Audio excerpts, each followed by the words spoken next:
శ్రీరామ జయం. ఆదివారం నాడు ఆధ్యాత్మిక జ్ఞాన సాధనలో అనుసరించవలసిన నియమాలు కొన్ని ఉన్నాయి. ఈ నియమాలు ఆదివారానికే ప్రత్యేకం. సనాతన ధర్మంలో ఆదివారం సెలవు రోజు కాదు. ఆదివారం వారానికి మొట్టమొదటి రోజు. ఆది సోమ మంగళ, బుధ గురు శుక్ర శని, ఆది సోమ మంగళ, ఇలా ఒక చక్రం మనం వృత్తాకారంగా గీసుకున్నప్పుడు ఏది మొదలు ఏది మధ్య, ఎక్కడ విరామం, ఏది మొదలు అన్నప్పుడు ఆదివారం గ్రహాలలో మొట్టమొదటి సూర్యగ్రహానికి సంబంధించిన వారం. జ్యోతిర్ విజ్ఞానంలో సూర్యుడు నక్షత్రం, చంద్రుడు ఉపగ్రహం, ఆ తర్వాత భూగ్రహానికి ప్రతీకగా కుజుడు మంగళుడు, బుధ గ్రహానికి ప్రతీకగా బుధుడు, గురుగ్రహానికి ప్రతీకగా బృహస్పతి గురువు, శుక్రగ్రహానికి ప్రతీకగా శుక్రుడు, శనిగ్రహానికి ప్రతీకగా శనైశ్వరుడు శని. 5 గ్రహాలు, 5 మధ్యన గురుగ్రహం పెద్దది, ఒక ఉపగ్రహం చంద్రుడు, ఒక నక్షత్రం ఆది అంటే సూర్యుడు. ఇలా ఒక వారచక్రం ఏర్పడింది. జ్యోతిర్విజ్ఞానానికి ఇదే మూల సూత్రం. జ్యోతిర్విజ్ఞానానికి ఏది ఆధారం, ఏది మూల సూత్రం, ఏది ఆరంభం? సూర్యుడు ఆరంభం. సూర్యగ్రహం అనుకూలంగా ఉందా? ఉద్యోగంలో అభివృద్ధి, సమాజంలో గుర్తింపు, మంచి వాక్చాతుర్యం. చంద్రగ్రహం అనుకూలంగా ఉందా? ఇల్లాలి ప్రేమ, తల్లి ప్రేమ, పిల్లల అభిమానం, అందరూ అభిమానించడం, సకల జన వశీకరణ.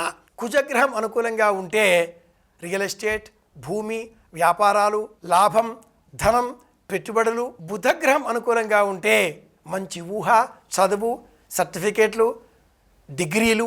గురుగ్రహం అనుకూలంగా ఉంటే స్థూల శరీరం, వాక్కు అమృతమయంగా ఉండడం, పీఠాధిపతిత్వం, 10 మందిని సంబోధించి మాట్లాడేటటువంటి శక్తి, ప్రసంగాలు చేసేటటువంటి శక్తి, ఆకర్షణ.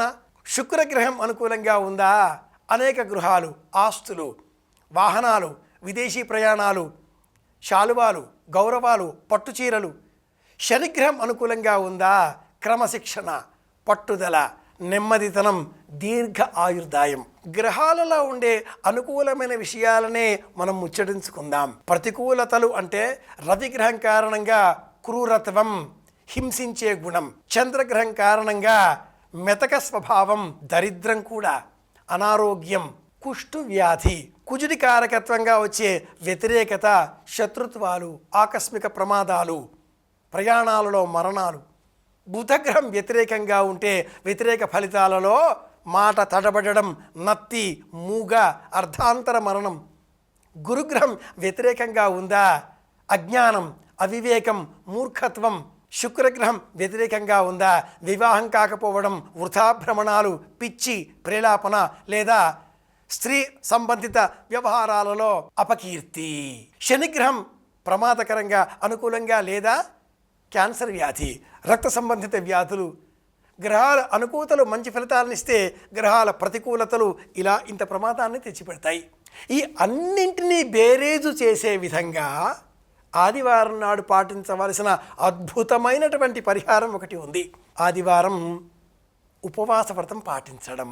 సూర్యాస్తమయం 6 గంటల వరకు బియ్యంతో చేసిన పదార్థాలు తినకుండా సూర్య ఉపాసన చేస్తూ ఆదిత్య హృదయం చదివితే, సూర్యుడిని అర్చన చేస్తే, భక్తిపూర్వకంగా సూర్యనారాయణ నామస్మరణ చేస్తే, ఆదిత్య హృదయం విన్నా, శ్రీరామాయణాన్ని పూజించిన, నాయనా రామచంద్ర తండ్రి, రామచంద్ర ప్రభు నీవే గలవు తండ్రి అనుకుంటున్నా, నూనెతో చేసిన పదార్థాలు తినకపోయినా, పాలు, బెల్లం పరమాత్ముడికి నివేదనగా సమర్పించి వాటిని మాత్రమే స్వీకరించి సాయంత్రం వరకు ఉపవాస వ్రతాన్ని కొనసాగించిన, మౌన వ్రతాన్ని అనుసరించిన రామానుగ్రహంతో సమస్త గ్రహాల దోషాలను మనం తొలగించుకోవచ్చు.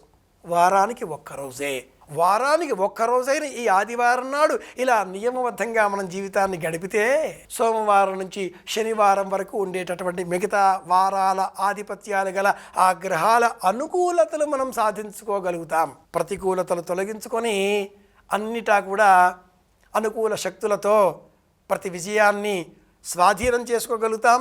జీవితాన్ని విజయ పథంలో నడపగలుగుతాం. సూర్యనారాయణమూర్తి నమః, శ్రీ సూర్యనారాయణ పరబ్రహ్మణే నమః ఇలా చెప్పాలి.